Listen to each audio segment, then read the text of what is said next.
de reflexão e para reflexão, através da educação dos filhos, através da catequese.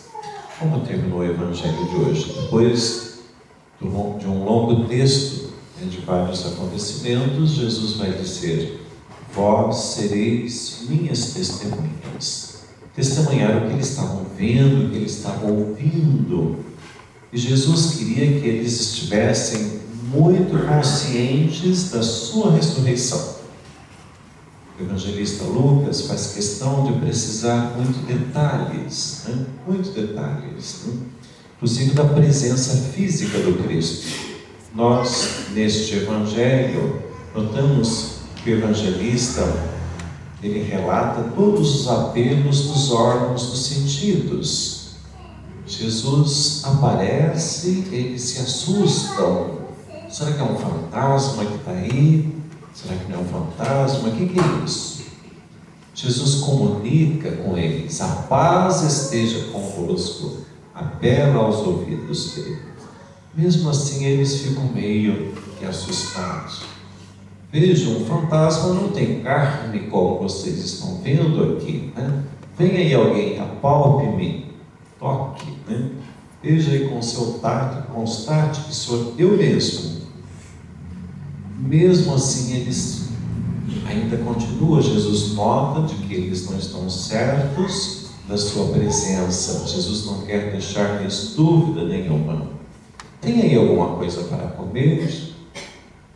Levaram um pedaço de peixe assado. Veja o que o evangelista escreveu: Jesus tomou e comeu na frente deles. Um corpo glorificado não tem fome, não tem sono, não tem as necessidades que nós temos. No entanto, Jesus fez isso também diante deles. Por quê? Porque a fé deles era muito pequena. Eles tinham fé, mas a fé estava envolvida por tantas questões que o Evangelho também mostrou. Primeiramente, o medo. Às vezes o medo nos faz que vejamos coisas, que ouçamos coisas. Vê uma sombra balançando lá, se a pessoa está com medo, ela já projeta uma imagem, projeta alguma coisa naquela sombra, pelo movimento da sombra. Se a pessoa está extremamente alegre, também pode confundir, o Evangelho falou. Depois do medo vem aquela imensa satisfação, e uma satisfação tão grande que eles ficam lá pasmados, pasmos diante de Jesus. Então Jesus vai purificando, vai trabalhando os sentimentos. Através do trabalho dos sentimentos, então, eles têm que levar um sentido para a vida.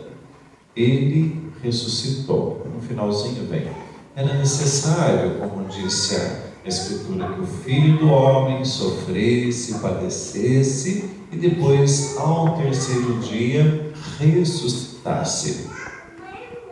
Então aqui está o desfecho. E vocês, no entanto, são testemunhas desses fatos todos. Se são testemunhas, agora vocês devem repassar, devem ir comunicar, devem ser anunciadores desta boa nova. Qual é a boa nova? A chave principal do Evangelho, da vinda de Jesus. Por que ele veio? Por que Jesus veio? Para a redenção humana. Está escrito lá: para o perdão dos pecados. Isso é a boa notícia. Esta é a boa notícia. Que nele nós temos os nossos pecados perdoados. Então, acreditar que Jesus é o Filho de Deus, o Messias esperado, que morreu e ressuscitou, acreditar nisso implica mudança na nossa vida. Se ficarmos do mesmo tamanho, a nossa fé é pequena. Mas uma fé que acredita de fato no Jesus ressuscitado leva a pessoa a mudar o seu modo de pensar, o seu modo de conceber a vida, o seu modo de se posicionar diante dos fatos da vida, sejam eles quais forem. Pergunto para vocês: Ocupei no singular. Você tem muita fé ou não? A sua fé é suficientemente em Jesus ressuscitado? Essa fé tem algum implicativo no seu dia a dia? Te incomoda às vezes ou não? Se não incomodar, não tem mudança de postura. Quando nós mais nos sentimos incomodados com alguma coisa, é que nós nos responsabilizamos por aquilo.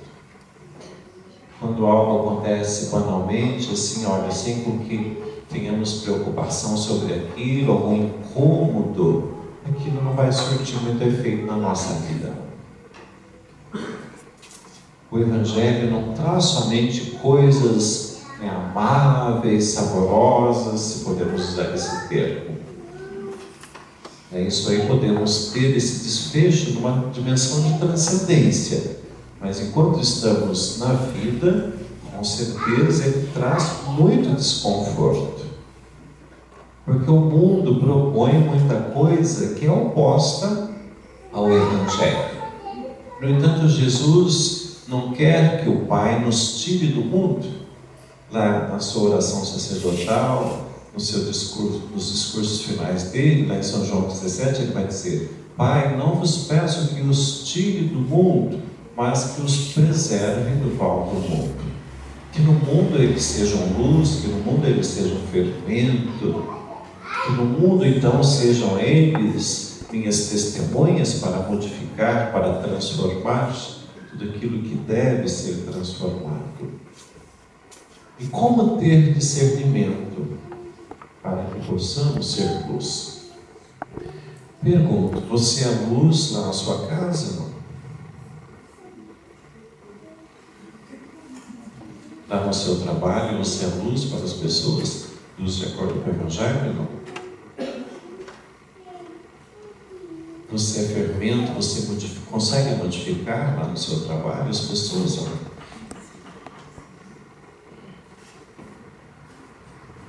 Veja que muitas vezes, conforme diz Jesus, os filhos das trevas são mais hábeis que os filhos da luz. Muitas vezes no nosso trabalho, em muitos ambientes, nós até ouvimos muitas coisas contrárias, até achamos graça, muitas coisas que não gostamos, engolimos, mas pouco revidamos, pouco nos posicionamos. Se os cristãos, todos os que dizem serem cristãos, fossem mais firmes, mais coerentes em todos os seus ambientes, com certeza o mundo seria muito diferente.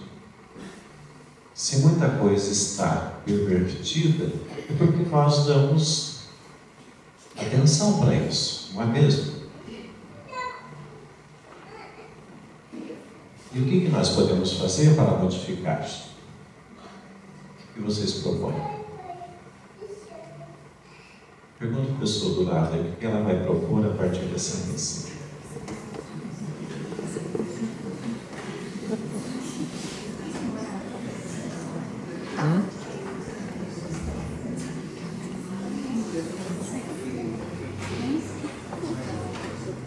Então, concluindo, os discípulos ficaram muito alegres. O cristão não pode ser triste. É lógico que muitas coisas nos entristecem, mas o cristão ele tem que ser da esperança. A esperança provoca lá dentro de nós alegria, sentidos de vida. Certa feita foi proposto a um filósofo, né? Por que você não te torna cristão?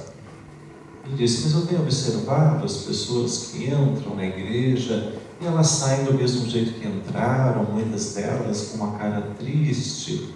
Por que vou me tornar eu cristão?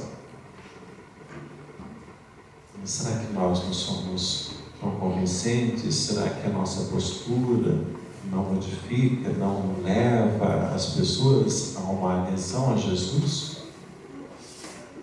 Então, concluindo agora de verdade, tem umas pesquisas recentes da igreja que são muito preocupantes, pelo menos para mim, né? não só cresce muito o número das pessoas que deixam a igreja, deixam de acreditar em Deus no Brasil, mas cresce mais o número das pessoas que continuam acreditando em Deus, mas que não tem vínculo com nenhuma igreja, com nenhum credo. Não tem vínculo. Essas pessoas se dizem espiritualistas, né? Não tem vínculo, ou seja, não tem compromisso. Nós vivemos numa era da descartabilidade, dos compromissos, enquanto dão satisfação, relações muito transitórias. E o que Jesus fala no Evangelho de hoje é o contrário, é compromisso. Pensamos, pois, a Nossa Senhora, ela que se comprometeu 100% com Deus, colocando-se como um instrumento nas suas mãos, que ela nos ajude. Louvado seja nosso Senhor Jesus Cristo. Assim seja louvado. Creio em Deus, Pai Todo-Poderoso,